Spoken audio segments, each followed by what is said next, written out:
মিহির যখনই গ্রামে এসে পৌঁছালো তখন ঘড়ির কাঁটা প্রায় রাত 10টার কাছাকাছি।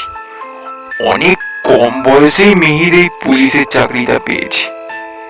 তাই কখনো বড় কোনো শহরে, আবার কখনো কখনো প্রত্যন্ত গ্রামে তার চার্জ পড়েছে।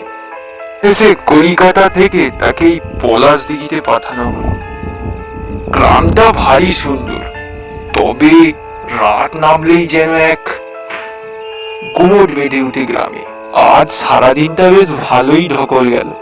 বলতে গেলে সারাদিনটাই ট্রেনে বাসেই কেটে গেল। দেখি কোনো কাউকে দেখতে পেলে জিজ্ঞেস করবো ওই কালিন্দী নদীটা কোন দিকে। নদীটা কোনো রকমে পেরোতে পারলেই ভালো হয়। কিন্তু গন্ধগ্রামে কি এত রাতে নৌকা পাবো? কে জানে, ভাগ্য যদি ভালো থাকে তাহলে হয়তো পাবো।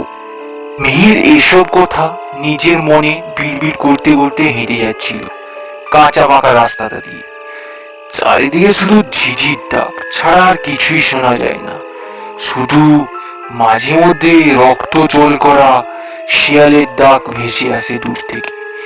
এরকম পরিবেশ অবশ্য মিহিরের খুবই প্রিয়। গত কয়েক মাস ধরে ধুলোবালি ভর্তি শহরে থেকে সে একটু হাঁপিয়ে উঠেছিল। এই গ্রামে এসে তার মনটা একটু হলেও ভালো হয়েছে। হাঁটতে হাঁটতে সে একটা লোককে দেখতে পায়।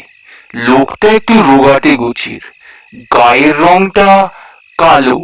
মিহির তাকে জিজ্ঞেস করলো, এই যে শুনছেন, বলছি এই কালিন্দী নদীটা আর কতটা দূরে মশাই?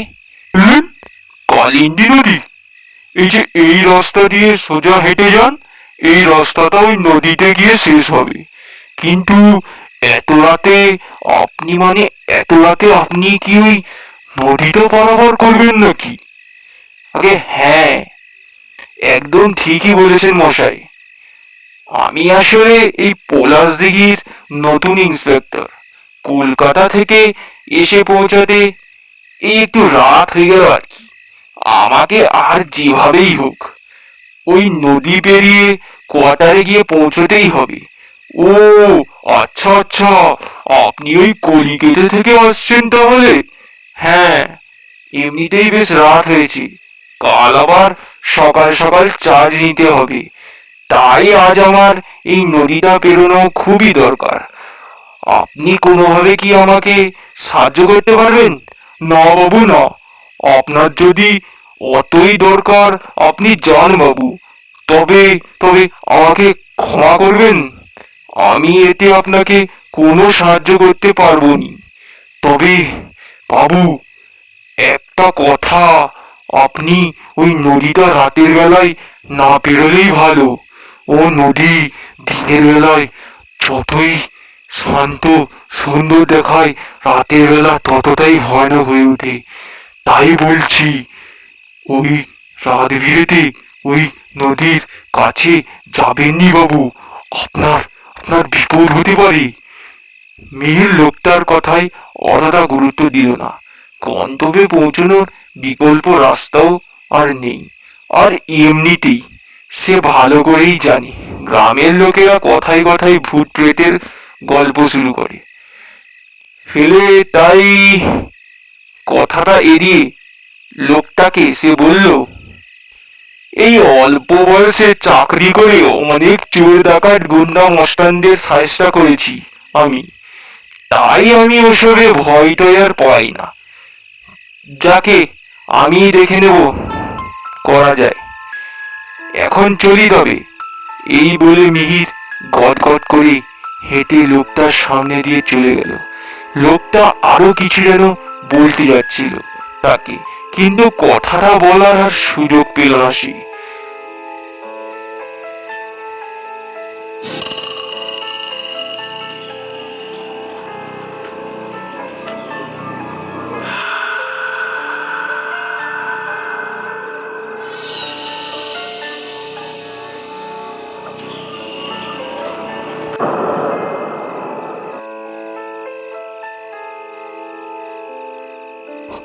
ওই তো একখানা নৌকা আসছে বলে মনে হচ্ছে। উফ, বাঁচালে ভগবান। আমি আজ যা চাপে পড়ে গেছিলাম না, আর কি বলি। এবার যেন বুক থেকে পাথরটা সরল। আর কোনো চিন্তা নেই, এবার সোজা ওপারে গিয়ে কোয়ার্টারে ঢুকবো। নৌকাটা পাড়ে এসে থামলো। মিহির নৌকার কাছে গিয়ে মাঝিকে বলল, মশাই, দয়া করে আমাকে ওপারে নিয়ে চলুন। আমি না হয় একটু বেশি ভাড়া দেবো আপনাকে। মাঝি চোখ দুটো জল জল করে উঠল। নিশ্চয়ই বাবু, নিশ্চয়ই। আপনি নিশ্চিন্তে আমার নৌকায় উঠে বসুন। আমার বেশি ভাড়া টাড়া লাগবে না, যা ভাড়া সেটাই নেব। মিহির বড় অবাক হলো। লোকটা বেশি ভাড়াও চাইলো না, তার উপর এত সহজে নদী পার করার কথা মেনেও নিল। মিহিরের একটু হলেও খটকা লাগলো ব্যাপারটা, কিন্তু ভয় জিনিসটা তাকে সহজে কাবু করতে পারে না। তাই নিশ্চিন্তে সে নৌকায় উঠে বসল। মাঝি আবারও মিহিরের দিকে একবার তাকিয়ে নৌকার দাঁড় টানতে শুরু করলো। আকাশে চাঁদ ঢাকা পড়েছে মায়াবী মেঘের চাদরে। চারিদিকে একেবারে জনমানব শূন্য আর নিস্তব্ধ পরিবেশ। এমন পরিবেশেই মাঝি ছলাৎ ছলাৎ আওয়াজ করতে করতে নৌকাটা আস্তে আস্তে নদীর বুক চিড়ে যেন মৃত্যুপুরীর দিকে এগোচ্ছে। মাঝি চুপ করে এক নাগাড়ে নৌকার দাঁড় টেনেই চলেছে। নিস্তব্ধ পরিবেশটা ভেঙে মিহির বলল, তা মশাই, এই বুড়ো বয়সেও দেখছি আপনার গায়ে বেশ ভালোই জোর আছে। কত তাড়াতাড়ি নৌকাটা এগিয়ে নিয়ে চলেছেন। মিহিরের কথা শুনে মাঝি একটু হেসে উঠল। বাবু, আমরা হচ্ছি এই গায়ের মানুষ। ছোট থেকেই রোদে জলে ভিজে বড় হয়েছি আর কি। তাই রক্তে এখনো বেশ ভালোই জোর আছে। তা আপনি শহর থেকে আসছেন বুঝি? হ্যাঁ, মানে আমি ওই কলকাতা থেকে আসছি। আর কি, এই গ্রামে আমার পোস্টিং হয়েছে। আমি আপনাদের এই গ্রামের নতুন ইন্সপেক্টর। মিহিরের এই কথা শুনে মাঝি যেন একটু ঘুম খেয়ে গেল। কোনো কথা বলল না সে। এরই মধ্যে মিহির লক্ষ্য করলো আশপাশের পরিবেশে কেমন যেন একটা গা ছমছমে ব্যাপার ঘটতে শুরু করেছে। নতুন শীতল হাওয়াটাও যেন তার গা হাত পা ভারী করে দিতে চাইছে। আচ্ছা, আপনার নামটাই তো জানা হলো না। দেখুন দেখি, আমার নাম মিহির। আপনার নামটা কি? মশাই, বলুন তো, এই বারবারই এরকম মশাই মশাই বলে ডাকতে বড় অসুবিধা হচ্ছে। এবার একটু গম্ভীর হয়ে বলল, বাবু, আমার নাম সুবল। লোকে আমাকে সুবল মাঝি বলে ডাকতো। এক সময় আমার এই নৌকা করে কত লোকজনকে যে নদী পার করিয়েছি তার হিসেব নেই। মানে, আপনি কি বলতে চাইছেন সুবল বাবু? আমি ঠিক বুঝলাম না। নদী পারাপার করাতেন মানে? এখন কি আর সেইভাবে নৌকা চালানা নাকি? না বাবু, সে তো কবেই সুবল মাঝি যেন কিছু একটা বলতে যাচ্ছিল, কিন্তু সে কথাটা বলল না। বাবু, যতক্ষণ এই নদী পেরোচ্ছেন ততক্ষণ আপনাকে আমার সাথে ঘটে যাওয়া একটা ঘটনা শোনাই। মিহির ভাবলো ভালোই হবে, গল্প শুনতে শুনতে নদী পেরোনো হবে। এর চেয়ে ভালো আর কিছু হতেই পারে না। তাই সে চুপ করে বসে মাঝির কথা শুনতে শুরু করল। বাবু, আমাকে এক সময় সবাই সুবল মাঝি বলে ডাকতো। এই নদীতেই আমি সারাদিন নৌকা চালাতাম। যা রোজগার হতো কোনো রকমে আমাদের সংসারটা চলে যেত। তবে আমার কপাল, একদিন আমাদের গ্রামে আপনারই মতন একজন পুলিশ আসে। লোকটা একদম সুবিধে ছিল না বাবু, পাক্কা ঘুষখোর ছিল। তবে শেষ পর্যন্ত মরেছি আমারই হাতে। আমাকে একদিন অকারণে ফাঁসিয়ে দিল বাবু।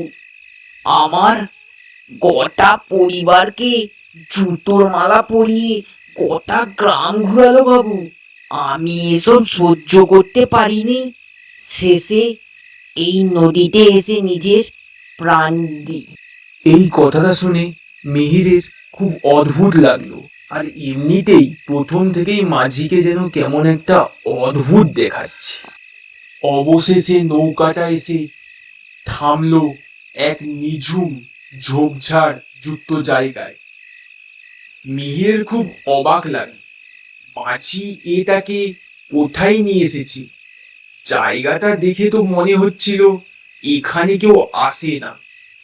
তাই বেশি কথা না বাড়িয়ে মিহির পকেট থেকে 10 টাকার নোট বার করে যেই না দেখলো যে নৌকাতে ওটা মাঝি ছিল না, ওটা ছিল এক ভয়ঙ্কর প্রেত মূর্তি, যা হয়তো এ জগতের হতেই পারে না, হয়তো নরকের প্রাণী। পরের পার্টটি দেখার জন্য আমাদের চ্যানেলকে সাবস্ক্রাইব করে নিন। আর গল্পটা ভালো লাগলে অবশ্যই লাইক, কমেন্টস, শেয়ার করে দিবেন এবং যত পারেন বন্ধুদের সঙ্গে শেয়ার